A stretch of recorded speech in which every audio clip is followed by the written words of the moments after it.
heureuse et tout de me retrouver encore ici cette semaine. Attendez, j'arrange mon habit. De me retrouver ici cette semaine pour pouvoir discuter d'un sujet. D'un sujet et tout qui est assez récurrent en fait quand je parle avec les gens et j'étais genre, je pense que je vais faire une vidéo sur ça.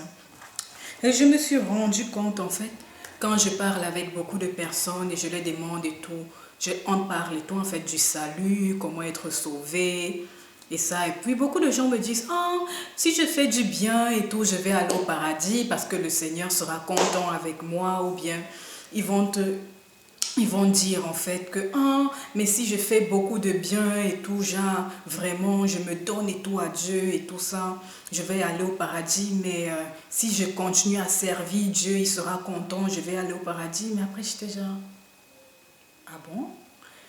Et en fait c'est de ça que je vais parler aujourd'hui. Alors le sujet c'est le salut, la grâce ou les œuvres. C'est un sujet, je ne sais pas si je vais dire ça, assez controversé parce que moi-même et tout, j'avais un peu de mal par rapport à ce sujet jusqu'il y a quelques semaines où, bref, le Seigneur m'ouvrait un peu plus les yeux par rapport à certaines choses sur ce sujet. Parce qu'avant, j'étais du genre, oh non, mais on a été sauvés en Jésus, pourquoi cela et tout, ils s'acharnent et tout avec leur verset préféré, genre il faut travailler sur son salut avec ses craintes et je vais mettre le verset ici. Alors oui, travailler sur son salut avec crainte et tremblement, quelque chose comme ça. Je me disais pourquoi ces gens s'acharnent et tout, mais on a reçu la grâce de Dieu, le salut c'est par la grâce, voilà, mais pourquoi s'acharner encore de la sorte et tout. Et alors, je me disais, bon, le salut c'est la grâce et tout, mais voilà et tout. Mais après, le Seigneur m'a ouvert les yeux par rapport à beaucoup de choses et je vais venir à ça plus tard. D'abord, j'aimerais parler et tout de la question que j'ai, enfin, la phrase et tout avec laquelle j'ai commencé. Du genre, beaucoup de gens se disent, oh, mais si je fais des bonnes œuvres et tout, machin, je vais aller au paradis et voilà et tout. Mais j'aimerais vraiment vous dire que les bonnes œuvres en dehors de Jésus, en fait, ne représentent rien aux yeux de Dieu. Certes et tout, vous allez voir, vous avez un bon cœur, vous vous sentez bien, votre conscience et tout, vous laisse tranquille parce que vous faites des bonnes choses et tout, mais en dehors de Jésus, en fait, les bonnes œuvres ne représentent rien. Parce que, en fait, on est sauvé par la grâce, c'est un don de Dieu. C'est pas quelque chose qu'on mérite parce que personne ici déjà ne mérite la grâce de Dieu. Et en fait, on est sauvé pour faire des bonnes œuvres. On ne fait pas des bonnes œuvres en fait pour être sauvé. C'est-à-dire quoi? Même si tu fais toutes les bonnes œuvres, comme Paul dit, si tu donnes ton corps aux flammes, si tu n'as pas Jésus-Christ dans ta vie, cela ne sert à rien. Parce que tout ça, j'ai donné sa vie à Jésus, ce n'est que le commencement en fait d'une journée. Ce n'est pas j'ai faire des bonnes œuvres, ça ne représente rien. Il y a beaucoup de gens, ils obéissaient en tout à la loi et tout, ils étaient très religieux et tout, mais ils n'étaient pas sauvés. C'est pour ça que Jésus-Christ a dû venir. Parce que Paul dit du genre, on est tous, Jésus-Christ est tous et on a comment on dit ça, le salut en fait c'est d'avoir Jésus-Christ dans sa vie. En fait ce n'est plus les bonnes œuvres, ce n'est plus obéir à tout en la loi, c'est déjà d'avoir Jésus-Christ et de véritablement le connaître, grandir dans cette connaissance là en fait. Donc à faire les bonnes œuvres et tout, si tu n'as pas accepté Jésus-Christ dans ta vie, cela déjà ne représente rien aux yeux de Dieu. Et je vais laisser des versets aussi dans la boîte de description en fait pour approfondir en fait tout ce que je suis en train de dire maintenant. Donc voilà, et maintenant regardons le cas de celui qui est en Jésus. Donc comme je disais, on est sauvé en fait pour des bonnes œuvres, pour faire des bonnes œuvres, c'est-à-dire quoi? Les gens qui se disent, oh, ben, j'ai donné ma vie à Jésus, ben voilà, la grâce, je suis sauvé, même si je veux et tout, je veux faire ce que je veux, mais je suis déjà sauvé. Pourtant, ce n'est pas le cas et tout, ce n'est vraiment pas le cas. Parce que imagine un peu, c'est genre tu donnes ta vie à Jésus, mais tu vis toujours comme si tu n'avais pas donné ta vie à Jésus, comme si tu étais toujours dans le monde en fait. C'est un peu comme si tu méprisais en fait ce sacrifice. Tu te dis, bah voilà, moi j'ai bu, je sais pas, la potion de vie ou bien j'ai pris le salut et puis bah voilà le reste et puis basta. Moi je suis sauvée, j'attends Jésus-Christ, je vais aller regarder la télé avec mes popcorn et tout. Bah, voilà, moi j'attends juste que Jésus-Christ revienne, moi je suis sauvée ou bien je veux continuer à vivre ma vie comme je veux et tout. Mais quand tu acceptes Jésus-Christ comme ton Seigneur et ton Sauveur dans ta vie, il faut prendre conscience en fait de ce que tu dis. Tu dis il est ton Seigneur et ton Sauveur, mais tu te comportes toujours comme si ta vie t'appartenait. C'est pas le cas. Ce n'est pas le... Comme j'aime souvent entendre, genre, ça me fait vraiment rire quand les gens disent ah mais je donne ma vie à Jésus le dimanche et puis je reprends ça lundi. C'est pas comme ça que ça se passe. Quand tu donnes ta vie à Jésus, tu donnes véritablement ta vie à Jésus. Tout de toi, c'est ton Seigneur, c'est ton Sauveur. Tu le laisses te guider dans tout ce que tu entreprendre en fait. Et c'est cette chose, c'est ça qu'il veut en fait, avoir cette relation-là avec nous, le laisser vraiment être Seigneur et Sauveur dans notre vie. Et voilà, j'aimerais aussi, en fait les gens, alors, parlons un peu aussi des œuvres en fait dans la foi.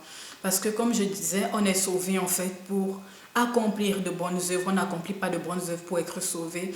Et c'est comme ça que beaucoup en fait se perdent aussi dans le service. Ce n'est pas en accomplissant plus en fait que tu es sauvé, mais en accomplissant toujours de la meilleure manière de ce que Dieu t'a demandé de faire. C'est pour ça que c'est très important. Il y a une différence en fait entre quelqu'un qui sert juste et quelqu'un qui sert dans le Seigneur. C'est-à-dire quoi? Tu peux servir comme tu veux, mais la plupart des récompenses que tu auras seront accordées par rapport à ce que Dieu t'a demandé personnellement de faire et ce qu'il te demande de faire dans la parole. Par exemple, tu vois peut-être un frère qui sert partout, il fait tout pour Dieu, tu vois. Tout c'est bien et tout, mais regarde comme par exemple ce que Jésus a dit à Marthe. Il dit déjà Marthe et tout, elle s'inquiète pour beaucoup de choses et tout, mais qui n'ont pas une très grande valeur. Mais le plus important, c'est de rester à ses pieds. Et c'est en restant en fait à ses pieds que tu trouves en fait de la valeur, parce que en restant à ses pieds, il te dira même vraiment où tu dois servir, pas forcément faire ce que tu veux, tu vois.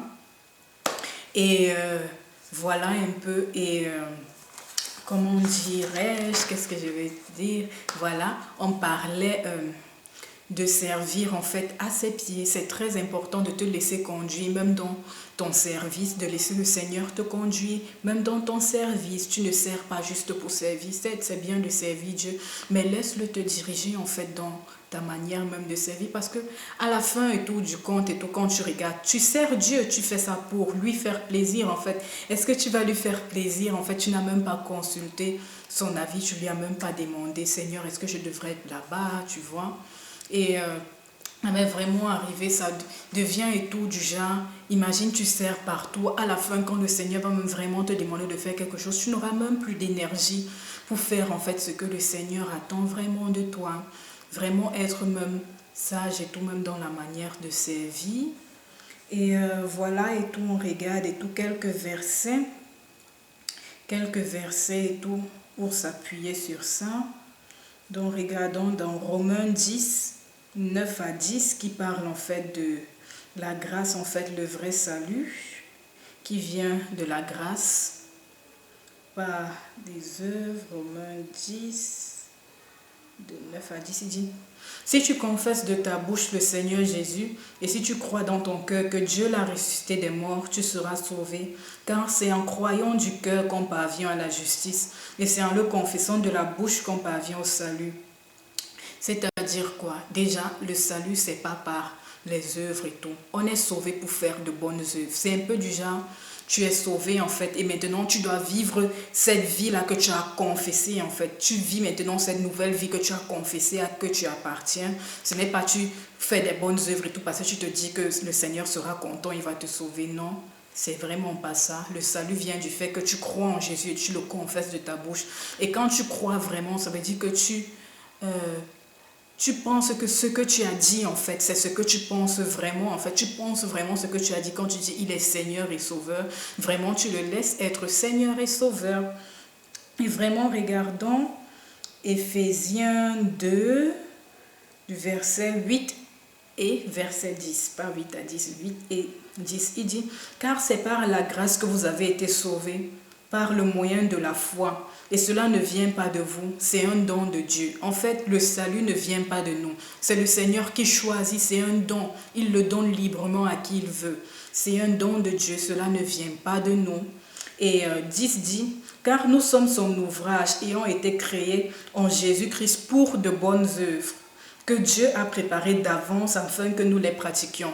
C'est-à-dire quoi? Nous avons été sauvés en Jésus-Christ, nous avons été recréés en Jésus-Christ pour accomplir en fait des bonnes œuvres que le Seigneur lui-même avait déjà préparées. Donc ce n'est pas nous-mêmes déjà qui choisissons les œuvres qu'on va faire, c'est le Seigneur lui-même qui avait déjà préparé ces œuvres avant même de créer le monde et tout. Et il y a vraiment, moi je suis bénie par cette parole, je ne sais pas pour vous, mais je suis trop bénie par cette parole, vraiment, c'est vraiment magique, moi, ça me touche là même quand je suis en train de vous parler, moi-même je suis touchée.